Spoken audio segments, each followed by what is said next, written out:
that was a moment where I was like, you get punched down. You're like, 90% of my classmates are making more than 500K. Some of them are making more than $1 million. And like, they have such a good life. I'm like, why the fuck is wrong with me? Like, why do I keep doing this shit, you know?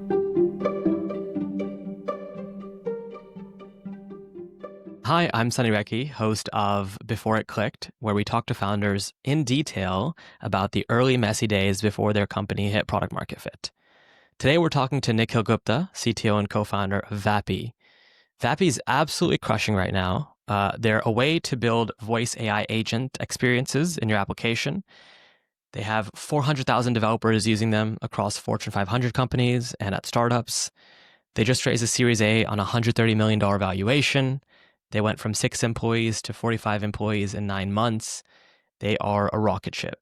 But it wasn't always so seamless. In search of product market fit, they built 12 products over 5 years. Along the way, they thought about quitting. They lost co-founders. And as you heard in the first clip, there were some dark moments. So today, Nikhil very graciously is going to walk us through that entire journey, focusing on what founders can learn from his experiences. And I hope it inspires some prospective founders. And if you're looking for a rocket ship startup to join, please consider applying to Vapi. They are truly a team of rock stars. So with that said, please enjoy the episode. Nikhil, thank you for joining, man. I really appreciate it. I'm excited. Thanks for having me, man. Of course. The purpose of this pod and this episode is it's my observation that a lot of great companies started because founders decided they wanted to build a business first. And then they had to fight really hard to figure out what business they were going to build. And this flies in the face of conventional wisdom of a eureka moment or, I just had this idea that I was compelled by, and so I had to start a business. And I think, your story is really emblematic of this, where y'all decided we're going to start a company and spent years figuring out what to build. And now you're absolutely crushing it. But it's quite the journey. Yeah. And I'm really excited for folks to hear it in detail. Maybe to start, you could set the stage for listeners where Vapi is today, maybe team size, whatever you're comfortable sharing, logos. Yeah, and maybe we can start there. I absolutely love that description of you just have this resolute, conviction that you want to build a business and you just figure it out from there. I think that resonates really deeply. Jordan and I were co-founders of Vapi. We met first day of college, arguing about AGI and stuff. So we became kind of just hooked onto each other. Ended up dropping out together because of what you said of like, we just felt the sense of we want to build a great business. And we had just a fire for it. Pivoted a lot until this moment with AI and like the launch of ChatGPT where we were super excited by the idea of like making it just talk, like a person. So ChatGPT was like the chat thing, but there's nothing where you could just feel human with it. We made this API where you could drop a voice agent again, which is that was the hard part to figure out as well, like the orchestration of it all. But you drop that on a phone number, and we launched it, and that went viral. And it's kind of been going viral ever since. At this point, we have around like 400,000 developers on the platform, add like a couple thousand every day. We are adopted in like a lot of the YC startups you would think about with really little voice. Some of the bigger logos like Intuit and New York Life use us to deploy like voice AI in their systems. So it's been a wild journey for sure of like this past like 5 years of, wilderness, and it feels absolutely incredible to like be having the impact that you wanted, or the original place. And so you recently closed a Series A, $130 million valuation. It was raised about $20 million from Bessemer. Yeah, congratulations! It's very exciting. And how big is the team today? Yes, it's funny you say recent because that feels like ages ago. Yeah, that was a year ago, I think. Yes, or almost like 9 months or something. Yes, some comes so far since then. When we closed our it's funny that 9 months ago, we were 6 people and everything was on fire. Luckily, I think since then, we have learned some more skills and more powers of like hiring and scaling. Now we're 45 people, majority in engineering, because that's what we do is like really hard in just like the infrastructure. of it all, and then a bunch of like go to market because of trying to keep up with demand. Right. So you went from 6 to 45 in the last 9 months. Yeah, I think. Yeah. All in person in SF. We're all in person, SF, Amazing. in this office. Yeah. Amazing. Yeah, I see the Vapi logo right behind you as well. Yeah. Okay, awesome. The so this is great because that lets listeners know where y'all got after the years of suffering, but it wasn't always so seamless. So take us back to, I believe it was the third year of college that you dropped out. Dropped out of Waterloo after getting into YC. Is that right? We did. I don't know if that would have mattered, but basically, yeah. So first day of college we met. Then we were doing our learning courses and the classic Waterloo program where you do internships. So Jordan and I did our own internships at like different places. And I was in like San Francisco. He was in Vancouver. He just called me like out of the blue. He's like, I just don't feel like this is it. Like I want to build a startup. Like I want to try it. When he planted that seed, I was like, I came into like the next like kind of semester obsessed with like my next co-op, which is like the next work period, we should build a startup. And so we started like kind of doing projects, and then this project we were doing at the same time, like COVID happened. Okay. And what was that project that you were working on at the time? I don't remember. Jordan was like, we were brainstorming ideas. I was like, hey, could we make like a app where you can make playlists of like stocks, you know? And then like Sunny makes a playlist, and I'm like really into like Sunny's like vibe and taste, and like I want to invest in that, like so everyone can make their own ETFs, and like it was like, oh, that seems like kind of cool. Okay. Yeah. Got it. So Jordan was like he hated that idea, so we never did it, but that was like the kind of the original application to YC. Okay. And sorry, just to double click on that. So that was the first application to YC. I know there's a pretty immediate pivot, but I'm also really curious for listeners to understand how your ideation process changed over time. For that idea, was that just like dart on the wall? Was there some research there? I think it was personal pain. It was, yeah. Like for me, I was really into like I was like, man, I believe in like a couple of things in the future, like 10-year horizon. Yeah. Like I believe in quantum. I believe in energy. Well, talk about energy now. It's like, fuck. It's like, you know, I was like, I want to really invest in energy very deeply. I want to put all my net worth into it. But I couldn't find a good ETF for quantum or energy. Interesting. And I was like, I don't want to do the lift of like actually managing my stocks and like load, like, you know, doing the weighted balancing and stuff. So why is there not like a solution where I could just do it?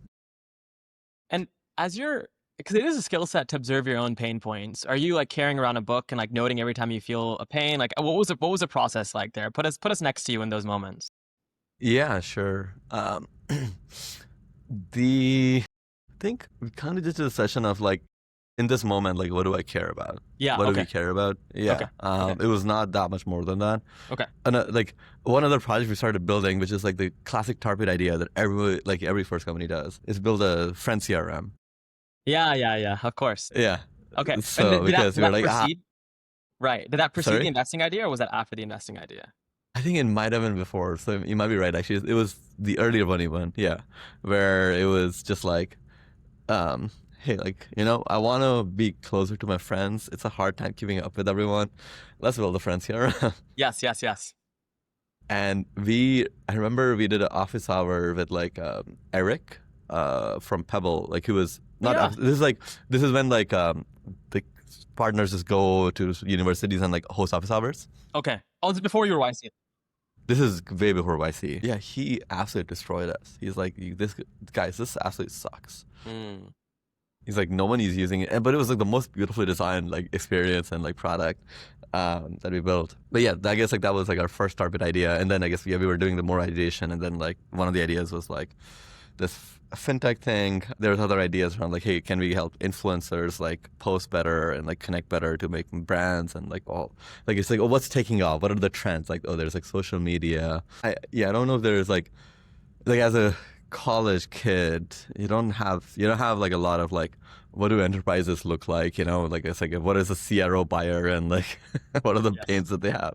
Yes. You're just like, what do I give a shit about? It's like, I mean, if you think about like every startup idea that's been founded, it's like Zuck and like even Ivan's like it's just like he wants to send nudes. He wants to like find girls. It's like it's just like yeah. It's like what are the problems that you as a college Right. person you're running into, that kind of stuff. So it was just circling on that and very consumery stuff. Clearly, that was it. I think we got more sophisticated ideation after getting into YC. So I can also talk about that. Yes. So we were like doing this fintech thing. Jordan actually hated it, but then COVID happened. And I think we were still building something, I think. But then COVID happened and we were like, oh, you know what we could do? Right now, it absolutely sucks to like take lectures and like take lecture notes and compile lecture notes together. Because people are like, professors are putting stuff on YouTube. So you as a student have like YouTube you're watching and then you're taking notes somewhere else. And then like, it's like hard to connect there. Like there's no easy way to look at everything. Like if I'm like behind, like how do I catch up? And we're like, you could kind of combine that, like you could build kind of like the learning management softwares, right? Like just combine those two, like have tutorials next to lectures and like build a better experience. So it was a very topical idea and we got some traction. So that's like the thing that we went into the YC. So, but then, so that thing, guys, we just need to apply to YC. Like that doesn't matter. And none of the other friends were like, they were like, this is so stupid. Like we're so early. But same thing, I'm just like obsessed. I was like, I have nothing else to do in my like next internship. Like I just want to be in YC. So I'm gonna apply. And then we ended up getting an interview. I think funny enough, like I was just, and previous internship, I was working at another startup through my KP fellowship. And my CEO there, he's really supportive. Like Thompson has been kind of in our corner since day one, kind of day zero person in our journey. And he was the one I was kind of brainstorming this YC application with. Without telling me, he referred us as well. And I think that his referral probably played a big part in the getting us an interview. But the application was also pretty strong. Like I think we were like very intense. We were like very concise. We were like to the point. So we got this interview, and then like the day before the interview, we were like, yeah, guys, like we have a completely different idea now. It's like this like learning management software thing, and we showed up at the interview. They're like, yeah, aren't you doing the ETF thing? And we were like, no, we're doing this. At the interview, we had to just like change it on the spot. And we just explained what we were doing in 10 minutes. And then I think the inside baseball is like, NYC, you just need one partner to believe in you. And I think Gustav really like saw something. And we were also like 5 co-founders, which is a lot, by the way. I think that's like one thing is retrospect. We're 5 co-founders. He's like, guys, okay, let's just do it. Let's just try it. So, but he's like, I hate this idea. So you'll probably want to pivot pretty soon. He didn't was like, you need to change your idea immediately. One of those. It was like, get in and then like figure it out. And yeah, basically like a couple of weeks after we started pivoting again because we're like, oh, this is going to be really hard to like actually sell. And like, we're not super passionate about selling to universities either. Can I ask a question about this? So this is now idea number 3. You have the Friends CRM, you have the investing app, and you have this learning management software. And the investing app, you said you also got traction for, or you said no one was using that one? No, that never took off beyond the idea stage. Okay, but it was strong enough of an idea, and I felt strongly enough about it that I put it in the YC app. Got it. Like I put the YC app around it. Yeah. Got it. And the Friends CRM, did that make it past idea stage, or was that also an idea stage product? No, that was fully like you can right now. I think goes if you go betterfriend.me. It still is alive. Okay, we'll have to put it in the show notes. Okay, so betterfriend.me. And did you try to do distribution, or did you just move on? What was the distribution we tried? We did, yeah. Like the distribution was like we shared it in like Facebook groups. We shared it with like 20 friends. I think consumer ideas actually are super simple. Where with the first 20 people that you share, like or first 30 people, whatever, if not one of them is like organically sharing with someone else, your idea sucks. Just move on. But that makes it so simple. Like take any consumer idea, go to a cafe, and just like say, give it to 20 people. You know, if you don't see anyone like become kind of obsessed with it, you can kind of move on. If you really want to like be brute force it, like do 100, but like you get the idea. It's so easy. Yeah. And did you actually do the cafe thing, or was it all friends for the Friends CRM? It was all friends for us. Then you tracked any organic referrals? We tracked any organic referrals. We tracked activity. There was just zero activity. Yeah. The reason I'm asking is because it's always hard as a founder to understand, hey, is there not PMF here, or have I not tried distributing hard enough? Have I not been creative about distribution enough? Like when is it too early for me to cut on this idea? And I'm curious how you think about this. Distribution. I wouldn't think about distribution at all until like one person tells you like you have absolutely changed my life. Mm. I can't think of a single moment where that was not true. Like a single great company that was founded on like, oh, we're gonna do great distribution. Like Mm. it's every single company just solves a very deep, deep pain for a person, and to the point there where they change their life. And so your take with all the products, and I believe you shipped 12, right? You had 12 Yeah, products in 5 years. we've shipped 12, I think. Yeah. And really you were hoping for someone that you don't know to use this product and say, this is a game changer for me. And then you would think about, okay, now how do I do distribution? Is that right? Yes. Yes. Okay. Yes. Yes. So yes. so then let's take the investing app, which is idea number let's take the learning management software, which is idea number 3. Yes. This one you had traction for. Yes, I think we did. Like we shared it. Like some friends were using it in our class. Okay. Like we basically put like the YouTube lectures that we had from our class and the notes that we like one of us had, and we just like that was like people were actually using that. Okay. So why didn't that signal to you, okay, people want this. I'm not going to give up on this idea. Well, what was the calculus there? I think that was good point. There's traction. I would debate if like that was absolutely like game changing for someone, because you could just have YouTube on the side and like kind of whatever note people share in like PDFs with each other, on the side, and it's like not that big of a pain you're lifting for them. Okay. So your sense was people do like this, but it's not an essential need for them. Yeah, that'd be my sense. And then number 2, which is like founder product fit, is a big thing, obviously. It's just like Yes. you want to feel like after the idea takes a bit of hold, like it has a bit of traction, you're trying to gauge, right? Like, do I want to spend 10 years of my life on this? Yes. Like whatever, it's like there's a seed, and like I don't think there was a sense of that. Okay, actually, I want to double click on this as well. I remember when I went to YC, a lot of the partners said, well, you have to be very careful about what you pick. It's going to be a 7 to 10 year battle. But, we both know a ton of founders who have built something, sold it in a year or 2.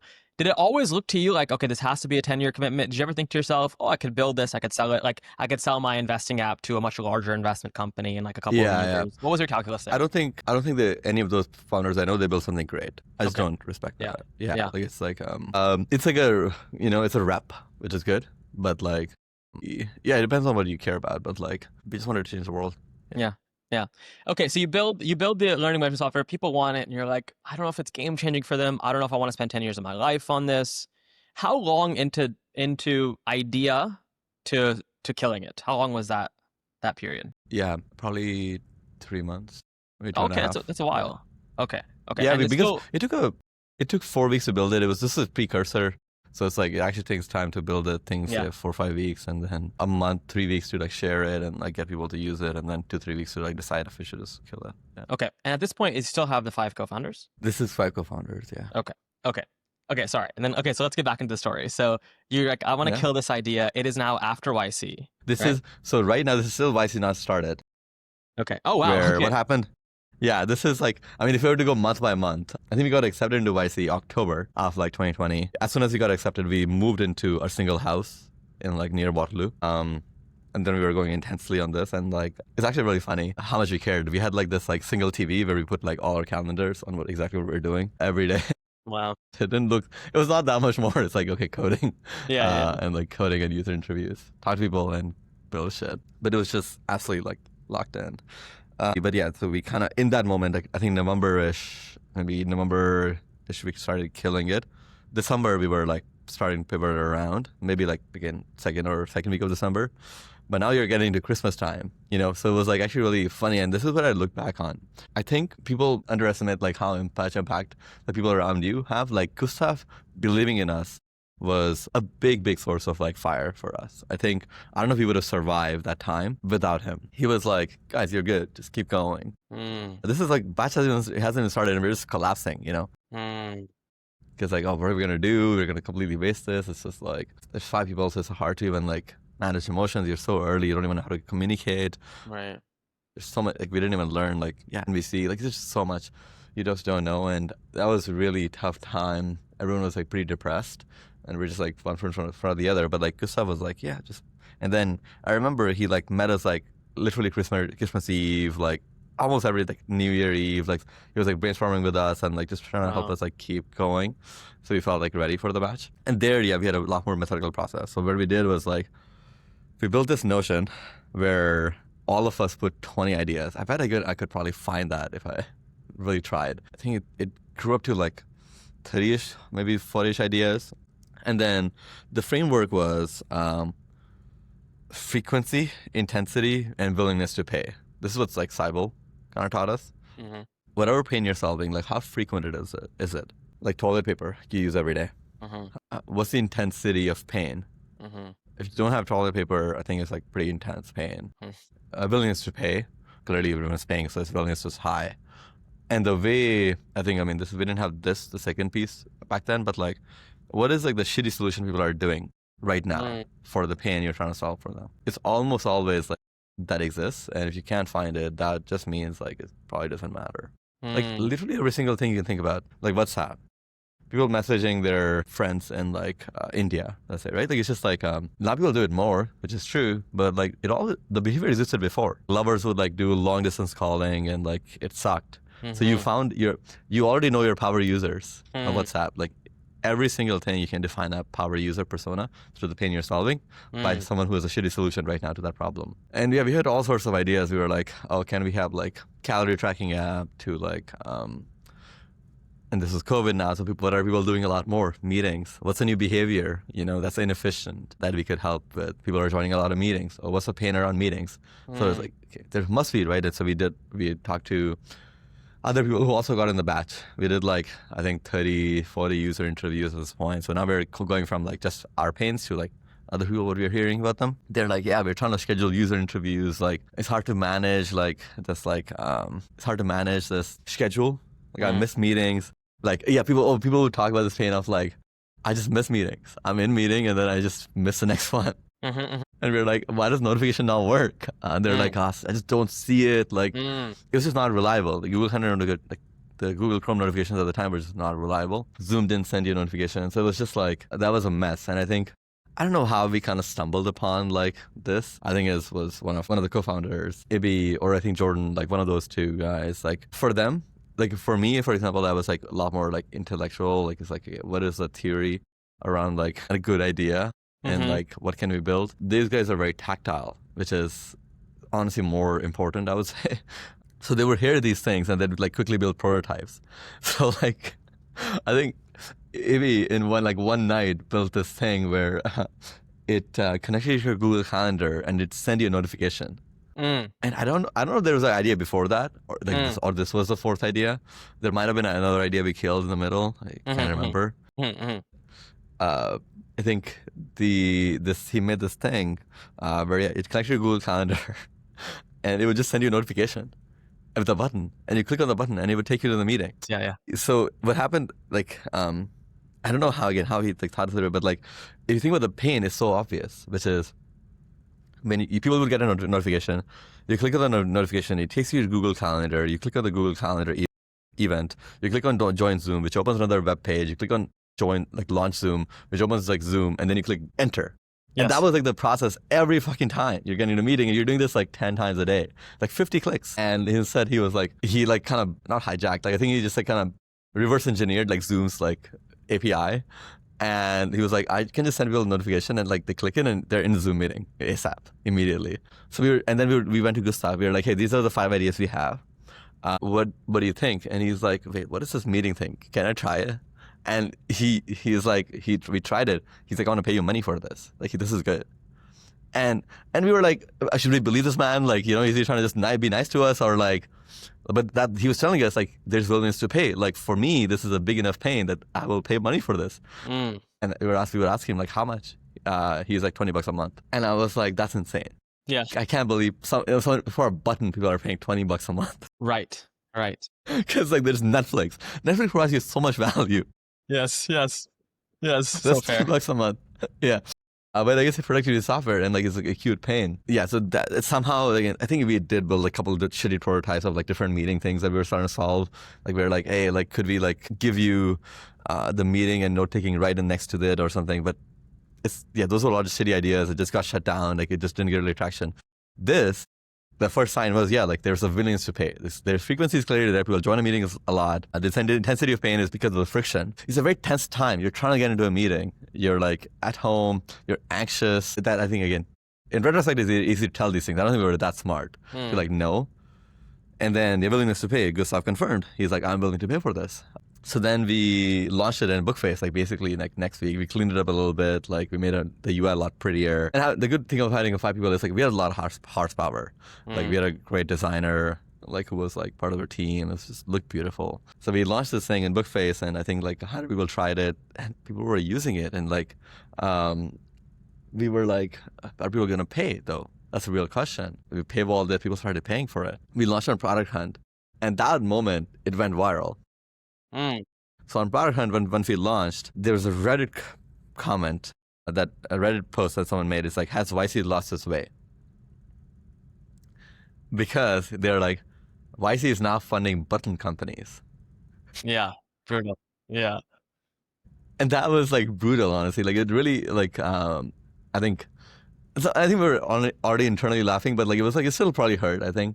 But then when Gustav was like, he went to Reddit. He's like, he commented on our behalf. The Hacker News, the same thing. It was it was going viral on both of those threads. He's like, no, I know these guys. They're really smart and like they really care. And like this is a wedge. Like it's like, this is how ideas start. So we were just like, we kept going, and that was honestly like more fuel to fire. So yeah, we had, I think, by the time of like demo day came around, we had 1,000 people like paying for it, and this was a lot back then. Like, and it was $20 a month still. I think we did $10 a month. We just didn't have the balls to charge $20. Yeah, sure. I bet we could have. Yeah, we were like, $10, that's fine. Sure. Okay. And then people complain about pricing, but not that much, honestly. It's just like, this is really good. And like anyone who's like, most people are like, yeah, meetings are worth it. Like I just need a reminder to get into meetings. So that was the idea that clicked, that got us through demo day, that had some early legs, clearly more traction. We were liking it. We were like, this could be, like, there's a lot we could see. Like, we see this as a wedge to conquer productivity. The way, go on, yeah. Yeah, I was gonna say, is this the first time you're making money? Did you sell any of your previous ideas? This is probably the first time, yes, we were making money. Like, that was a big emotional moment as well. Like, just seeing someone pay, we were like I think if he had enabled like Stripe notifications on his Apple Watch, so he was just like, he's like, this is dopamine, right? Yeah. No, it's incredible. And okay, and then you mentioned earlier in this episode, you said it's really important for me to make sure that the idea is game changing for someone. So were you able to tell this is game changing because people aren't paying for it? That was the Yes, I think that was a big and you'll realize that that's honestly one of the reasons we pivoted like 2 years later, but it was game changing enough, I suppose. Okay. Like people loved it. Like people raved about it. There was a word of mouth. Like we were growing automatically. And so you learn how to methodically evaluate ideas. You all take it upon yourselves to come up with a bunch of ideas. You get 40 ideas in a Google Doc, and you narrow it down to 5. Yeah, and then you narrow it down to like 5 based on how frequent is this problem, how intense is it, and willingness to pay. And then you said something really interesting. You said, I'm more of a theoretical thinker. My co-founders are very tactile, and I think that's a little bit more important because they would actually just ship prototypes of our ideas, and I would like think through them. Walk me through like how your thinking has evolved there, because my co-founder and I have this debate all the time. I'm very much I'm going to put the fork in the outlet and just like see if it hurts. And she's much more of a deliberate thinker. So I'm curious how you think about that and why you feel like shipping is actually more important than sort of intellectualizing it. You can learn faster. Yeah, just learn way faster. I think intellectualizing has its values, clearly, especially when it comes to like making like something 10x, like really, putting like meat on it, meat around the bones. Kind of the Steve Jobs thing. Like you can have a computer, but like he's the one, that's a bicycle for the mind, that's what it is. So you need like theoretical frameworks and like to put meats around the bone. I've just never, if I was like, there's a founder that's like me and like theoretical, and he's a solo founder, versus founder that's like very practical and like just ships really fast, and she's like just shipping. Yeah, I would bet on her any day of the week. Yeah. And she can find like other people who are can put meat on the bones. Yeah. And in each of these processes, when you would build and ship, you would give it like a week or 2 to see if there was an uptick, if people loved it. Otherwise, you would just cut. Is that right? Yeah, I mean, I think it also like early, it's important to be qualitative as well. It's like you talk to people, It's not like these people are not strangers. You are very, very, like I think the 2 things we were obsessed with, especially in consumer ideas, like is this consumer-ish, right? B2C is like mixed panel. We were just hooked onto Mixpanel, like everything that people are doing, session replays, and then talking to them. It's like bro, why the fuck does this matter to you? They're like, I'm telling you, it sucks. It sucks to like join meetings and be late. Like, I'm like, okay, cool. Yeah. Like, it's like, yeah. Yeah. They really like had to convince me, basically. It's like, this is a real pain for them. Yeah. And you said you also ran customer interviews to find the problems. Just how were you running them? Were you just saying, tell me your Yes. problems? Yeah, walk me through that.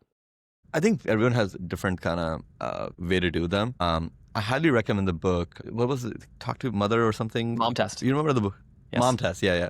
The Mom Test is like phenomenal. It's like a mandatory reading for user interviews. The TLDR on it is like, you don't talk about your solutions. You only talk about them and their problems, and you really dig deep and validate them, right? And you validate them to the point where you can understand the shitty solution that they have.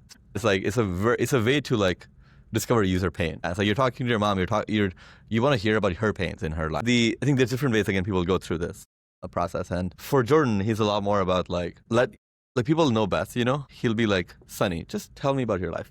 Like, what's top of mind for you? And which is fair. Like, people will like start bitching about something.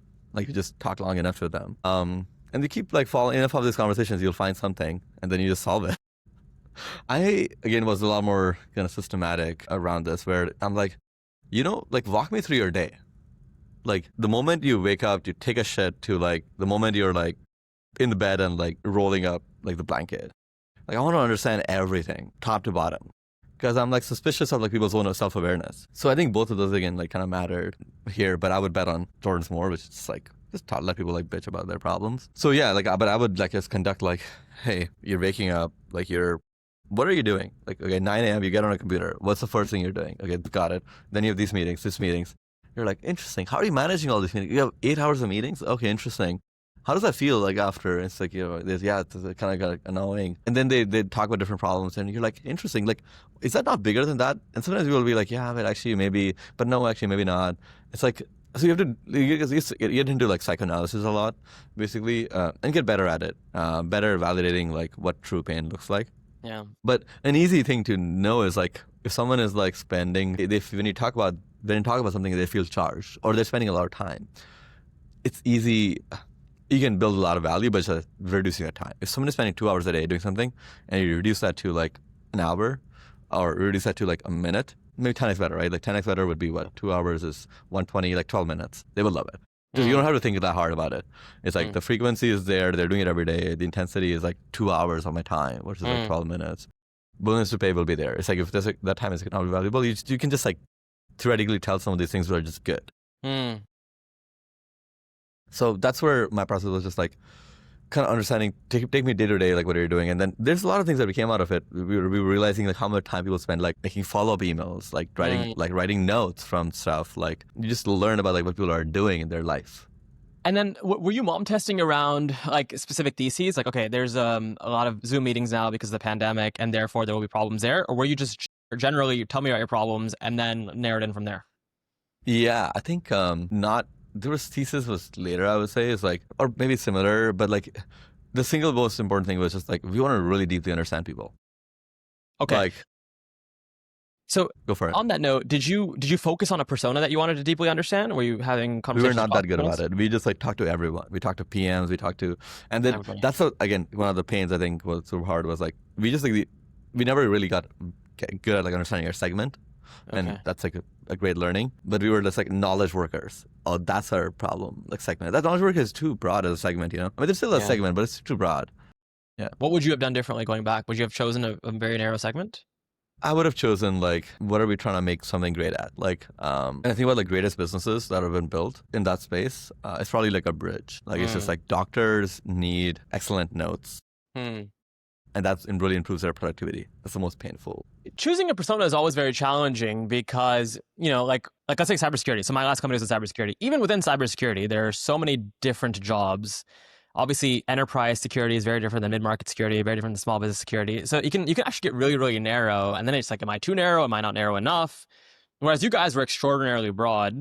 But your take is you would still narrow down to at least what, like a company size, a job title? Like where would you narrow down if you had to do it all over again? Totally. I think there's something I was going to say. I think also you kind of succinctly put like why building a business is hard. By the way, it's like there's just a lot. The economy is very complex. Yeah. If you're trying to build value, like you need to like pretty deeply understand, you know, what's happening. and you're trying to build value at like a massive scale.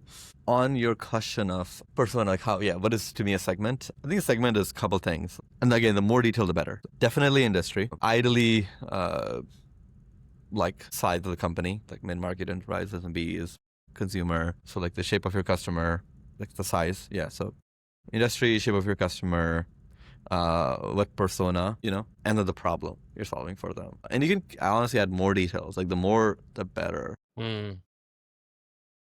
You can be, like, for example, people say healthcare is their industry. But you can go deeper. It's like, okay, healthcare devices. Or is it like prepay? Or is it like clinics? It's just like there's so much more nuance you can add to it. Right. The more nuance that you can add it and you can still make a clean story of your TAM, the better. Because that's your segment and turf to own and lose. Yeah. Like ideally, that segment, you just never lose. You just this is my turf, and like no one wants to compete with you on that turf. Yeah. Because you're just so good at that turf. Yeah. And over time, you can add segments. Obviously, you can layer on more segments, but we were too broad, and it was like a lot of like paralysis, I think. Yeah. Okay. So you started really broad, but narrowed in on meetings because of the pandemic. Built the first product that started monetizing. You're making about $10,000 a month at this point. And what happens next? Because that's not what Vapi is today. So what happened in between? Yeah. Totally. One thought I think I wanted to add there is like, even if you think about like very generic tools like Excel, think about how excellent they are for like numerical analysis. Like they're clearly built for accountants because that was a power user. So, they had generic primitives, but really excellent for like a segment and a persona. And then there's other segments that they didn't do a really great job of, which is like maybe online knowledge worker, which is where Airtable came in.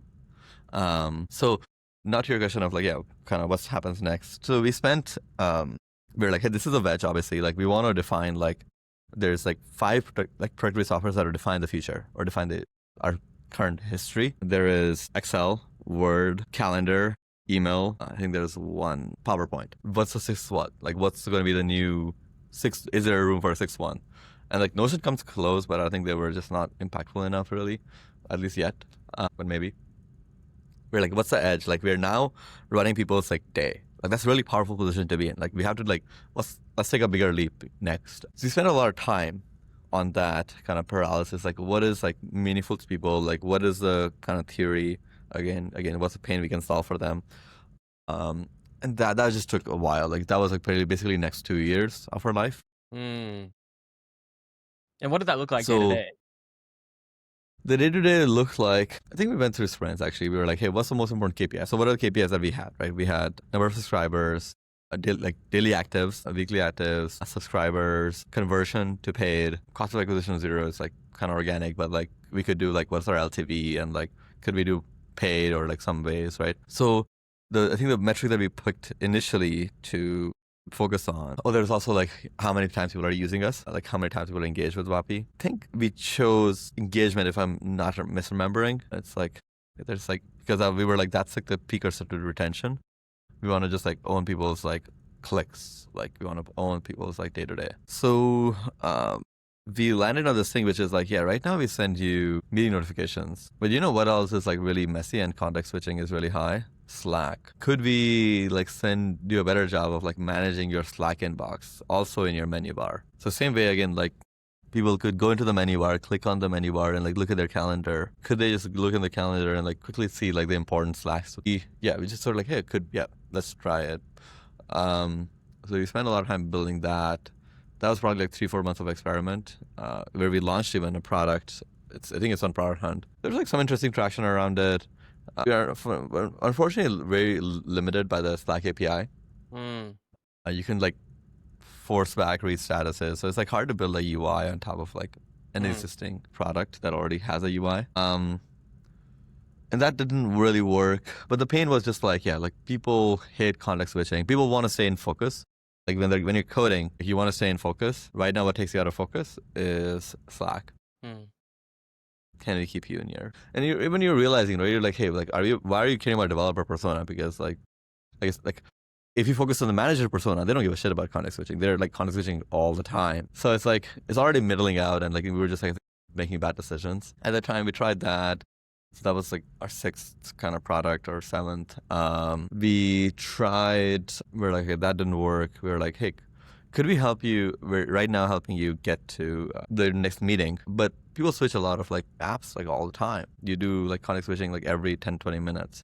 Could we like in the bottom right corner, like predict your next application that you're going to want to use? Kind of like in Cursor, there's a tab which predicts like next thing you're going to do. Can we do the same thing for your like applications? And same thing, the idea was that it will save people, like make people feel more in flow. They're surfing through the day. That was a shitty idea again, or at least didn't land. Might have been the 8th, 9th. And then can I ask, so at this point it was called Superpowered, the meeting joining bot. Yes. Is it still growing? Did it top out at 10K MRR? No, it was still growing. Sorry, that was consistently growing. The button kept growing. Okay. We were like, button is just not enough, obviously. So we were like, what do we do next? Okay. Yeah. Okay. So you're building more products, and then distribution is product hunt, and then you're waiting to see what happens. Well, exactly. Once we launched our product hunt, once we launched our tech crunch, it was just word of mouth. It was just going through word of mouth. No, sorry. I mean like the next products. Like I'm gonna build this on top, and it wasn't working. Where you put it out in product hunt and it wouldn't work, and then we launched it in the product itself. Like, we launched okay. Oh, amazing. Yes. Like it's we leveraged the existing distribution we had. Yes. Okay. To and launch it was all not these taking products. off. Okay. It was not really getting adopted. Okay. I think there's also, by the way, one sprint we focused on like growth hacking. So we're like, hey, one metric. We tried engagement. We're like, that's not working. We're like, let's try growth. Let's try top of funnel to grow this thing faster. Because ultimately what we care about is revenue, right? Like revenue is moved by two things. So it's like how many people are coming in versus how many people are retaining. Engagement is like the kind of the leading indicator of retention. So we were trying to a lot of spend time there, but like that was not working. So let's try growth. And we tried all these viral loops where like you could refer people in the app, like we would like meeting notification where like 5 minutes before the meeting, not only would we would send you the notification, right? Like a minute before, but we would also send all their attendees a one-click notification in their email. It was not as great as like the native, but it's still better than like Wolfhander. And that was like a bit of a spammy way to grow. Yeah, I love it.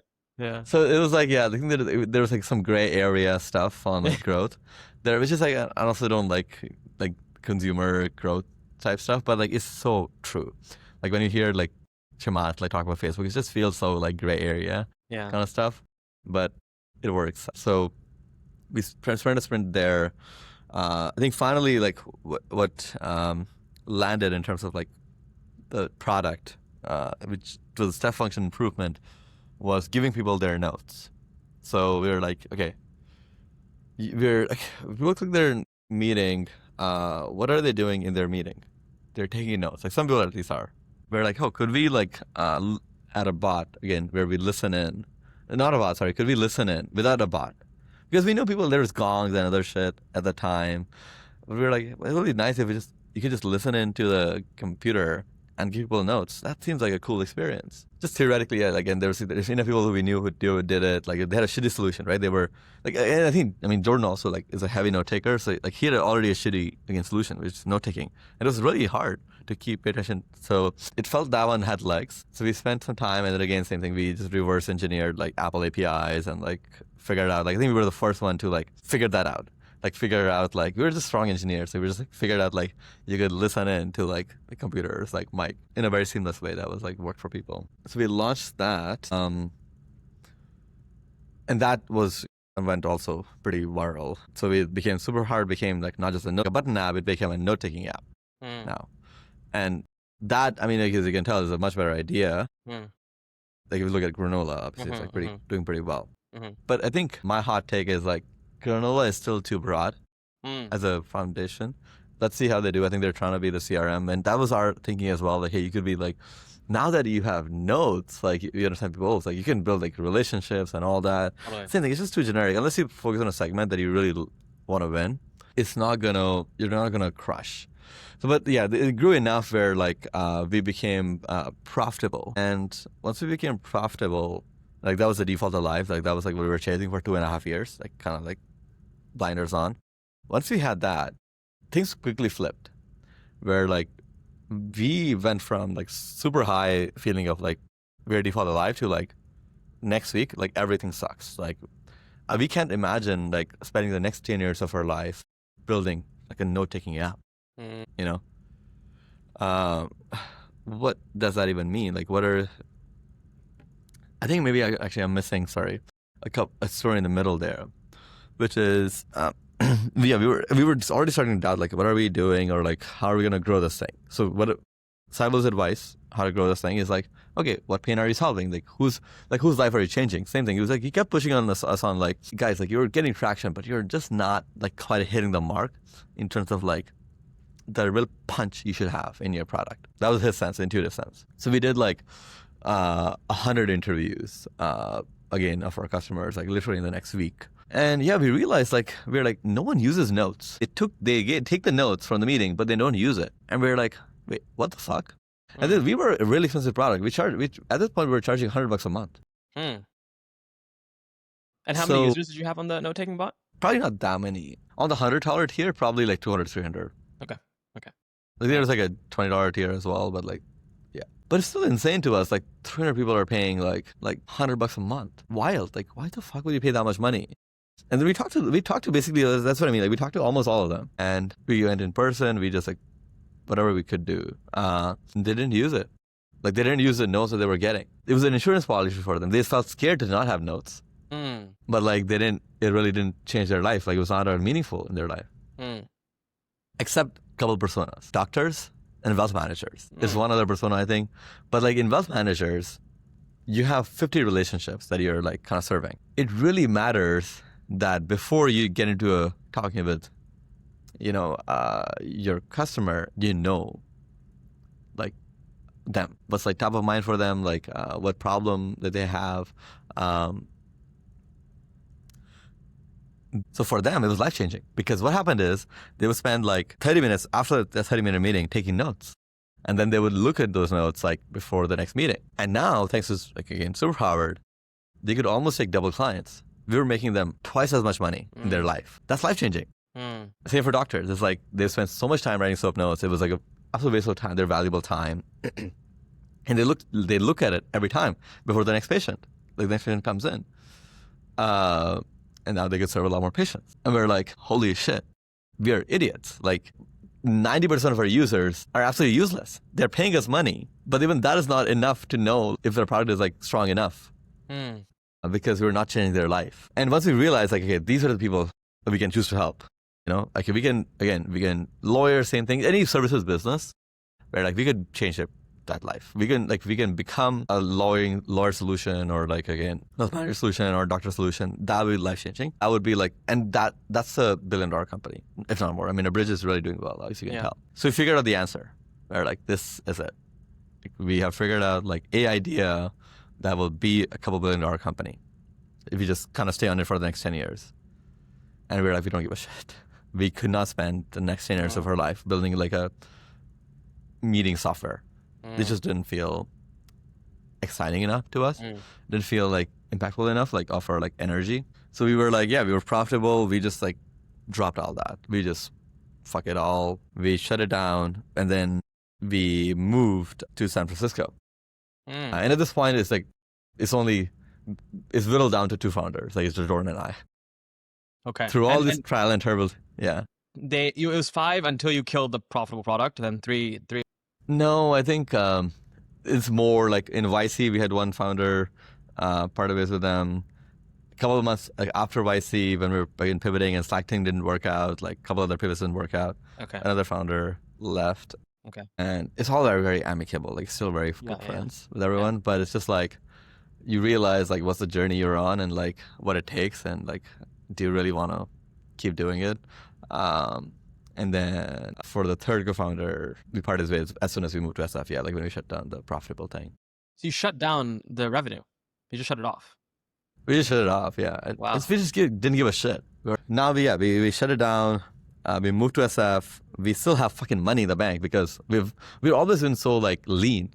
So money we raised like 2.5 years ago from like after YC, we still had in the bank. And we just started from scratch, and we went to the basics. That was probably the most depressed period. We like volunteered at soup kitchens. We like went to homeless shelters. Like I was like debating going to like Kenya. Like I was like, maybe there's a crypto idea here. Like I was like, what do I want to spend like 10 years of my life on? that feels impactful and closer to my like personal mission in life. That gets me closer. Like the reason I do startup is again, like I want to get more socio-political influence. I keep like rising, the impact that I'm having, and like, it gets me closer to what I want. Yeah. So, and then we were like, is it Jarvis? Like, so hard is close to Jarvis. Like, I don't know. We were just like doing all sorts of shit. We were pivoting, and then, I don't know, in this depression, I think we were honestly less rigorous than we were like during YC. We were a lot more like, again, keep following our curiosities, like what feels like, because I think the thing we had learned is like, from spreadsheets, you don't get like what is personally like meaningful, like what is something personally exciting that you want to spend 10 years on. Let's discover that. We also went to Burning Man, which was actually closer to the end of like when he had like kind of find the idea. But yeah, in this depression, like Jordan made this thing to go on like walks with, like he made an AI therapist basically. He would like go like, he's like ChatGPT sucked, talk to it, but you can talk to it. And he made it talk over the phone. And the thing is like, he was getting a lot of value. He was doing it every day. He was going walks with, but Can I ask about this? So I know I remember reading this part of your story. Did he build this with the intention of, oh, if I like it, I can sell it, or was it purely just I am so burned out and I need a therapist to talk to? I think it was like closer to the latter. Okay. But I'm sure there was a bit of like former in there. Okay. So sorry, please continue. So he's talking to this AI therapist. Like I think I mentioned like Jordan is a tinkerer. Like in his like depression, he will just tinker, and like I guess like this is the thing that he found to tinker on. Yeah. Okay. And now he's talking to it a lot. He's getting a lot of value out of it. Yeah, exactly. Like, and like I went on walk with it, and I was like, man. So, we had spent $50,000 in coaching during Superpowered, like because there was many moments where the company blew apart because we couldn't know how to talk to each other. Mm. So we had an amazing coach like who helped us like build like emotional regularity and like communication. Like he literally taught us how to communicate our emotions. And the key inside there is like listening. Like you want to actively listen to the other person, where like reflect back with how they're feeling. I see you're feeling misunderstood and you're needing connection. It's like that, just something simple. And like I was like, this AI is doing that. Like the AI is like, he made the AI just like do that. Like he would go on walks with it, and like it would like synthesize like whatever Jordan's feeling in a very nice way. And I was like, holy shit, that's insane. I was like, maybe there's something there. And then he actually just put this thing on, again, tinkerer he is, like he put this thing on Reddit and the mental health like post, and like there's like this one guy who was like absolutely obsessed with it. Like he was giving feedback every single minute because he was in deep pain. Like this, talk about like changing someone's life. This was like having someone to talk to that like, and a therapist was too expensive for him. Was just game changing. When you talk about like, again, like, people who like complain ChatGPT is changing, it's like, I can tell, like, I know those people, like we saw that, like there's a lot of support people can get from anything, especially things like ChatGPT. So we made that experience over voice. Yeah. Like we went to Dolores Park. We dropped like contact cards across like, random shit. And wait, can you talk about this? So you printed out like a phone number for people to call? No. So what Jordan did is like, he made a contact card on like his phone, iPhone, and like you could airdrop that to people. So you went to the park and just airdropped this AI therapist contact to people? So yeah, he's like, hey, can you like, do you want to talk to this like AI therapist thing I built? And like, yeah, he just dropped it to people. Yeah, to random people. That's insane. Amazing. To random people. Okay, yeah. Amazing. Okay. Nothing to do. So, and then we actually also launched it on Product Hunt because again, we built it at this point, and we were like, yeah, why not? We were tinkering with other ideas, and I think it got some traction. People actually kind of liked it. I think they liked it. Oh, you can talk to this thing. That's cool. It was Harman. It's called Harman. I think we just Harman.fm. I think that website I think is also live. Number, I don't know if it works anymore. But what the thing is, like for me, I'm like a bit of a perfectionist. So he made this thing, and it absolutely sucked. Like I was like, not just it sucked in the experience, like it sucked in the architecture of it. And I was like, I want to rebuild this entire thing from scratch. So we spent like I was like just beating it to Jordan. Like it's like, I think here's how this should be structured. Like here's should be the architecture of this pipeline. Okay, can I ask, like, were you not worried about opportunity cost at this point? Like, okay, we have this thing, rebuilding it. It's not really clear it has any fit with the customers. I know. It's like, that's just where like, it's irrationality. It's total irrationality where like, I think I should have been a lot more focused on like idea and what we're going to do. But like, it was just like it was a thing too where like that gave some joy, Okay, sure. It was like guilty pleasure. Okay. Like a pleasant distraction. Where it's a pleasant distraction. Yeah. I'm like, this thing sucks. Like, let's like try to rebuild it Okay. and from scratch. And sorry, you had a launch, you had content cards. Are people speaking to the therapist? Do you have like some users here? The same thing. I don't think people really like hooked onto it. Like, there was that one guy on Reddit who was like really obsessed with it, Right. and like there was one other like friend who was like really liked it and like talked to it for like an hour a day, I think. Okay.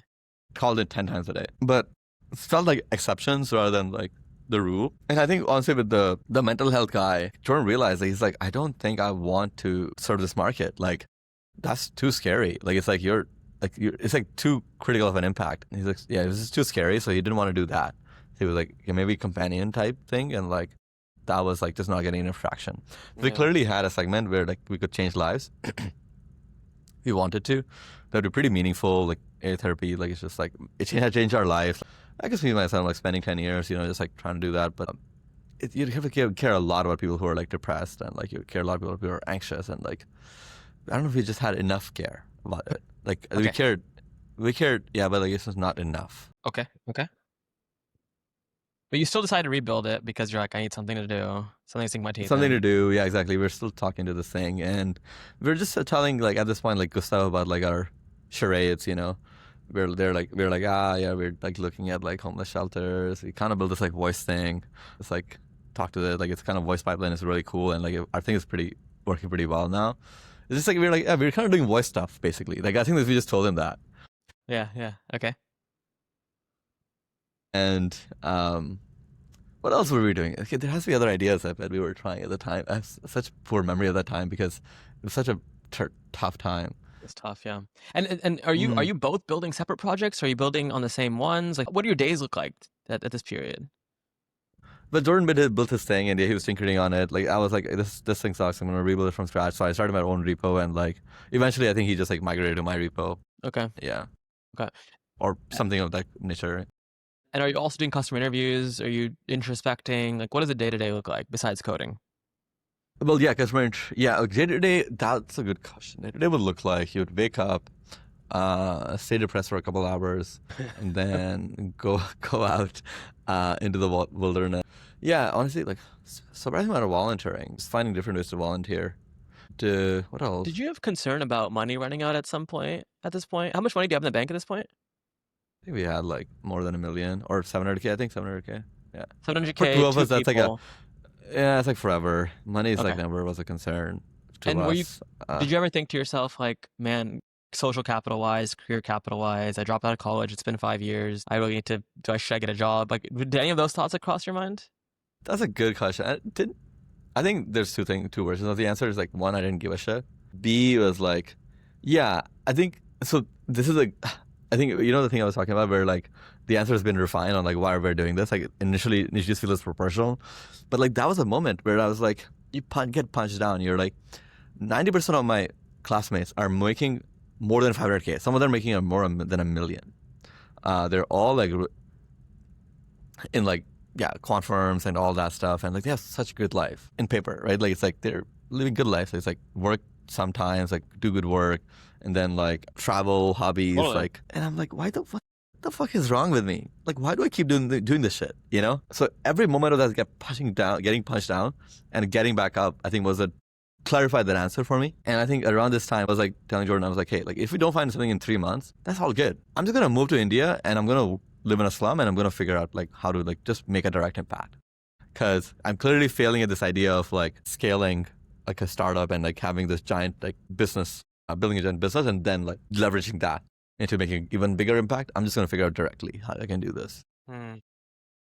So yeah, there's kind of the sense of like, we're just floating around, trying different ideas. There's all this random shit that I was doing around like how can we like do something better, help people do better.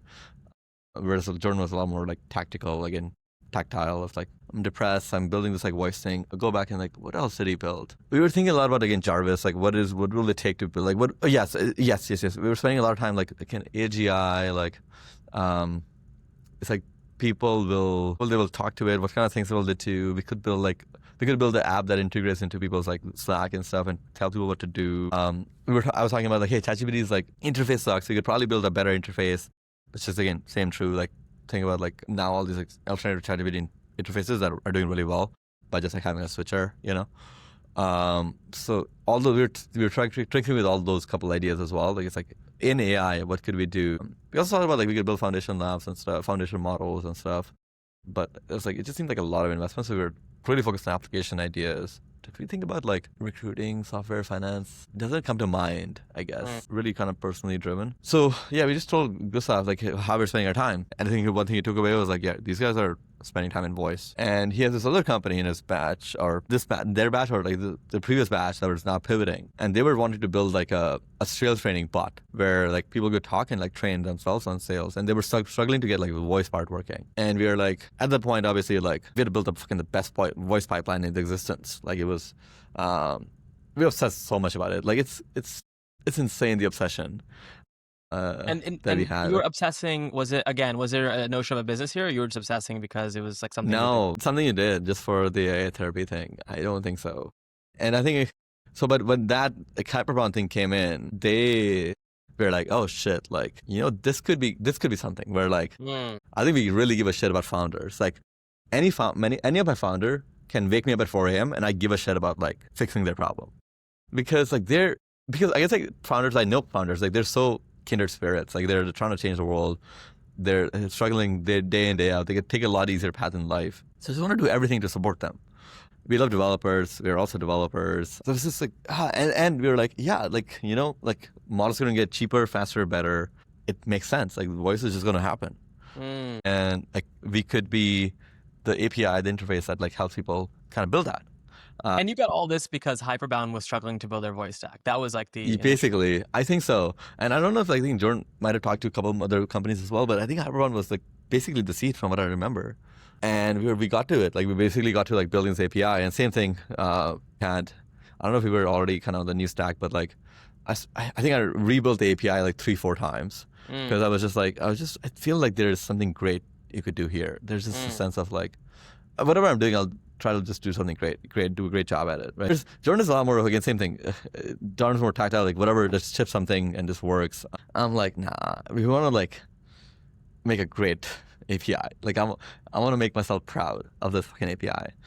And we launched it and like people loved it. Like, so, and Hyperbound, again, we got Hyperbound successful. That was a lot of work.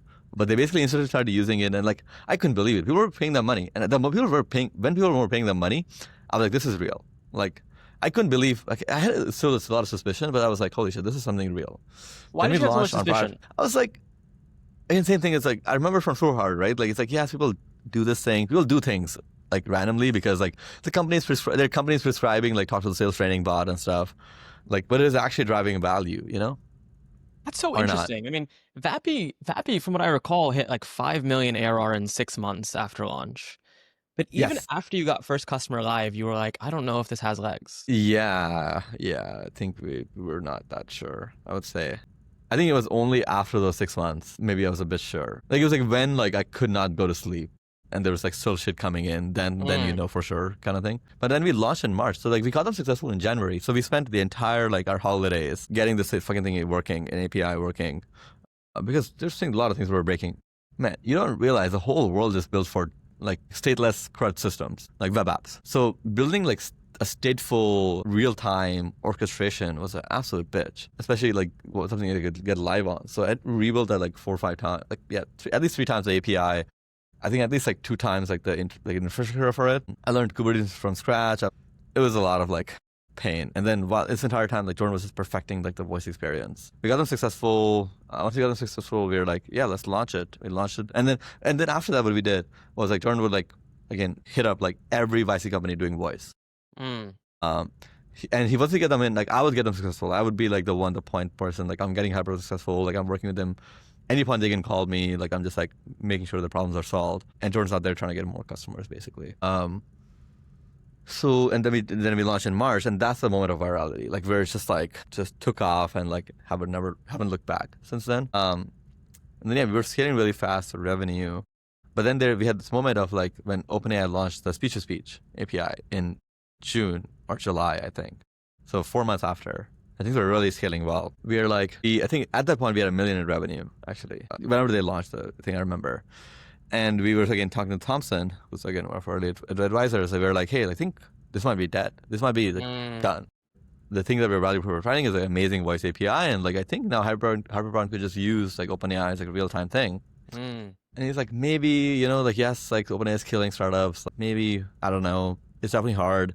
And like, yeah, there's some investors who were like, yeah, this kind of feels hopeless now. And for us, like, we were like pretty, I don't know, ballsy, we would say, but like, we were like, yeah, let's just fucking pivot. Like, this thing was like walking, like, this thing was on fire, but we just didn't give a shit again. Like, we were just so, like, we were like absolute zealots, like, if there's like not, we don't have a strong sense of like, this is going to change the world, and this is like an idea that's like, we're uniquely impacting the world, throw away $1 million. Who the fuck cares? But I think the insight at that point was just like, follow your customers, more than like the hype or the theory. They still needed us. Like, they needed us so badly. And like, it's kind of funny, like looking at like a year and a half later, they still need us.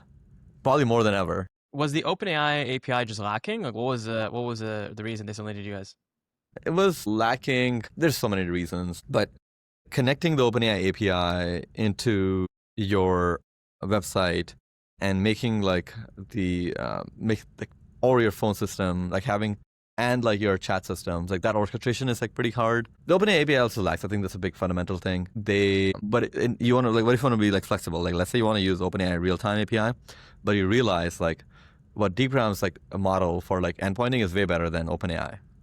But you want to mix and match. The thing with orchestration is like, you'll have these best in breed like modular systems that just keep coming up, and you want to be always like kind of ahead. So you want like this orchestration that's kind of managed and like just works out of the box, and you can like tinker very easily on it. It just scales beautifully. And like, even with OpenAI, like I think they still have a limit of 30 minutes. People do calls on our platform that are 6 hours long. It's just hard to build this type of thing. OpenAI will obviously get to it, but it's like 50th on their list, and like, whereas like it's our number one on our list, and like we're just doing an exceptional job. It's kind of the way I think about like AWS has Redshift, yes, but there you have Snowflake. There's just like the 50th priority versus first priority, and like it can go both ways. Yeah. But if you're gonna build a great experience, that just works. Yeah. And so you launched it, and you said it went viral after that. What was the launch plan? You launched on the usual Hacker News, Hard Hunt? Exactly, all of that actually. Okay. And then you mentioned a bunch of YC founders, and it just took off. And once it took off, are you like, okay, cool, there's legs here? Or did you still want to see, like, when did you feel comfortable, like, okay, there is a business here? I don't know if I still feel comfortable. But more and more you're like, okay, I see a path where we'll have this amount of revenue. It'll probably stay pretty durable. Like, once you have these kind of customers, I doubt they'll ever leave us, So we have, by this having this revenue, we'll be at this valuation. So we've kind of unlocked like a certain level of like certainty, but like, you're still like, that's not enough, obviously. Yeah. Again, change the world. Want to build something durable that like feels really meaningful and generational. And that's like always hard because, as you said, like, there's OpenAI, like, there's so many different competitors all the time. So that hasn't changed, I would say. What has changed maybe is like, now voice AI feels more real. Yeah. The industry of like having voice AI orchestrations feels real. The industry of like call centers feel more real. Like, you just have so much more nuance. Like, now, like, once I guess like you have that kind of like product market fit, you want to listen intently to your customers, right? Same thing again. What we did with Superpowered, where like, who were the people who were changing your life? Wealth managers, the doctors, like, same thing. Okay, who are we changing our lives? We try to just really zone in on that, do an excellent job for them, and have great APIs, great platform. So now that you're years into Vapi, actually, I want to ask. You said you were 6 people when you raised your A. So you have this philosophy of hiring as late as possible. Can you share how far you got with just you two, where you were at with 6 people, and like, when did you like, okay, we need another headcount, we needed the first to hire? How did you think about that? Yeah, it's so nice to like have people. So I'm like struggling to answer. I'm like, yeah, why didn't we just hire more people better, faster? The reason I ask is because I suspect they're like Decagon hit $1 million ARR with 2 people, Retool hit $1 million ARR with 4 people. I suspect some of like the amazing businesses like yours actually got way further than people think with like a very small team, and that's like the sign that you have really, really strong PMF, and people should fight towards that. So yeah, I'm curious how far you got with just you two, and then how big you were when you raised your A at just 6 people. Yeah, I think that when we raised our A, I think we were at 4 million. With 6 people. ARR. Wow. Yeah, wow. 6 people. So pretty far. Your first hires were engineers. For engineers, yes, exactly. In network, out of network. Well, it's funny because like one of our best hires and our first hires, so we, as I said, we blew up. Like after our launch, things were blowing up, and we had this Discord community that Mm. was auto-organizing and stuff. Like I was not doing anything in it. I didn't have time for it.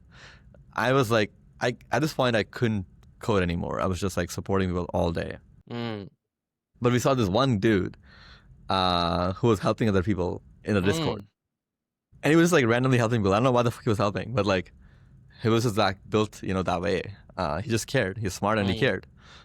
We were like, hey, we should just hire him, Mm. and then we did. And Amazing. he's like one of our best like people ever in the Yeah, company. that's amazing. So yeah, it's kind of random. And then I think I hired like someone. I posted in YC. I'm like, hey, like things are on absolute fire right now. Everything is breaking. Looking for like XYZ CTOs to come in and like help because the problems are insane. The equity is going to be worth it. Like you should come. And then I think we got one person through that, and that was our original infrastructure engineer. Mm. So it's like very random stuff like that. Interesting. And then how have you hired at scale, and how are you getting that reach now? I mean, you're 45 people now. Yeah, I think the A really helped a lot. Just gives people a sense of comfort. They're putting their life, in your hands, like knowing that they have a certain runway, a certain this gives people a lot of comfort. In terms of reach, honestly, it's still really hard to hire, I would say. I don't know a single great company who's had an easy time hiring. I don't know if you know, but like I just don't like when I talk to like even like someone like Patrick Collison about like Stripe, he's like, it absolutely sucked. Like he's like the first 50 people or something. They couldn't hire anyone above 30. It's impossible to convince them. You're building a fucking payment API. Who gives a shit? It's like startup founders using it. It's all like nobody's. That's really interesting.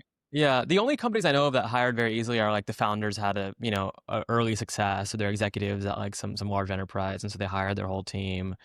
But yeah, like Rippling, I heard the first 10 was a grind to get them, like the first 10 people at Rippling. Yeah. So perhaps it's a more Yes. common story than we think. Yeah. So your first one came through Discord, second one came through YC, and then third, fourth, where did they come from? Third, fourth. Before the A. Yeah, more through again community where like there was people kind of leveraging Vapi or interested in Vapi. We put out an application, people kind of applied, and we were like, or we just saw people like really doing good work on us. Like we would see someone building, and we'd be like, hey, like you want this actually help us? And sometimes might say yes. I think that was it basically, and because I don't think we really tried hard to get our friends. Yeah. And we could not. They just make too much money. Yeah, They're yeah, too yeah. comfortable of It's lives. hard. Yeah. They're too it's hard. expensive. They don't want to take the risk. Yeah. They're all that making did not loads of work. money at like OpenAI or something. Yeah. Yeah. But we always got them to like help us out with like we contract a little bit, like just like hey, like, part time just help us, and like Okay. that was helpful, like because they're great. Yeah. I have two last questions that I'm curious to get your perspective on. The first one is, again, there's this perennial founder concern of, is this idea dead? Have I not found the right user? Have I not distributed it hard enough? Am I killing it too early? For example, Michael was also my group partner, and Michael talks a lot about Twitch and how look, it took a lot of time of like trying to iterate from Justin wearing the camera on his head to where Twitch is today. And he mentions like if we had just cut on the idea, we never would have gotten there. But then there's you and other examples of founders who like, if I ship this and no one wants it in a week or two, I'm out. So how do you think about that? I don't think there is like either is fine. Like I think they wouldn't have found that idea, but they would have had some other idea, right? I think the key thing is the grit, which is like they were in it for like years and years, and they just kept hammering. And I mean, I think when Sabal talks about like what worked is like, yeah, he actually started giving a shit. Like he gave a shit about who's helping, and like he was like, yeah, these gaming people who are like kind of putting gaming content out there, I think I could help them. Like I could help them like kind of quit their jobs, and like they would love this, and they would change it. That would change their life. I think that moment of like, yeah, just giving a shit, it can happen any time, and it could have been a different idea for them if they had pivoted, I think. And the approach you took to ideating is similar to like what Segment did. Segment sold to Twilio for $3 billion, of course, started by YC partner, a YC company. Pylon also did your strategy, and they've raised 50 million or so. In that you tried multiple products across different verticals over a period of years. Right? And so that's one school of thought, that's one strategy. Yeah. And the other school of thought I've observed is like the Vanta approach or the Suki approach or the Flatiron approach, where these founders are like look, we're going to stay focused on a persona and we're just going to stay on this vertical, stay on this persona because we'll keep learning about them and eventually we'll find an idea that is very hard to come in as an outsider. Yes. But you're in the first category. And I'm curious how you chose that. Any reflections on that now? Yeah. And the honest truth is probably like so messy it doesn't matter. There's probably like failure cases are like common or unique, like structural, like co-founder conflict. Like success cases are always like somewhat unique, you know. Obviously, there's like similarities like with why now really matters and stuff. But the event versus I think we could just be worse founders, you know, than like other people. It's like it's not. You don't have to. There's not like I don't know the answer. We'll find out like when we die. How far we get. In terms of when I think about like systematically or like think about like first principles, to me the vendor approach seems more sensible. If you found someone you really care about, just try to help them. Like try to really help them. I think like you'll learn so much about like just trying to help someone than like changing industries. I don't think I'm surprised by like how hard it is for people to understand because I was here scaling the team. I'm like that skill is completely missing. Like, it's still really hard to hire for. We're hiring like product engineers and like, wow, man, people, it's a surprisingly hard skill. Just like talking to someone and like actually hearing their pain. Like what will meaningfully move something in their life. And like, if you just like learn that, like learn to give a shit and like learn to give enough of a shit and change someone's life. And in a very small way, right? Like it might not turn out to be a huge idea. That's fine. But like that skill is just so much more valuable than like, I think anything else. Like there's like big brain, like theory. I don't know. I have a bias around it because like obviously there are people who can thrive on big brain theory and like come up with like banger, you know, ideas that way. I just feel like the care is so rare and something the world needs a lot more of. So if you channel that, if you find someone you really like and you're like, I really, you know, my life's purpose is just to make this person's life better, you'll find something that will like have made the world a lot better than 90% of people who are trying like B2B SaaS, like shitty ideas. Yeah. Dude, I appreciate you walking us through the whirlwind of a journey you had. It's so cool to see you go from, man, we're 5 founders sort of throwing ideas on a board and having a Google Doc with 40 ideas to now at $130 million valuation, 45 people, huge logos, and what a journey it was. I hope, I expect many folks are going to listen to this and be like, wow, okay, like I have to, I need to commit first and then figure it out from there rather than waiting for like some idea to hit me.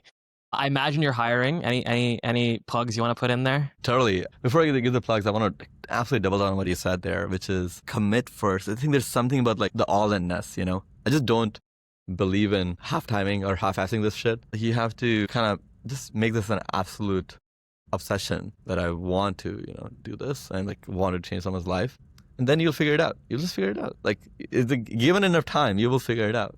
If you're smart and you care, the other approach that I've seen work, I think, is like join a rocket ship. Like just absolute like either quit, your shitty big tech job and like, you know, go full time on the building a company and just figure it out from there. If that seems too scary or like you try it and you're like, hey, this is not working out. Sometimes like that is too dark and too black hole of a thing. Early startups are a phenomenal way to see like how the alchemy is working. This is what it should look like. This is what it should feel like when you talk to customers. This is what they should be talking about. This is the sense of like what it looks like in every single way. This is what it like how should sell, like or charge money. It's not perfect either. There's like things that are broken. So there's just a lot you can learn. All your notions will be dispelled of like what PMF looks like. Because I think honestly the single biggest thing, we have like 90% of our company is like previous founders or like people who want to be future founders. I think maybe 6% of actual previous founders. The number one thing I think here about is like, they're like, holy shit, I didn't realize this is what PMF looks like. It's just like this intensity, like absolute like when people join, you know, Vapi customers are DMing them on LinkedIn to get support. Because everything is broken. Like our support system sucks right now.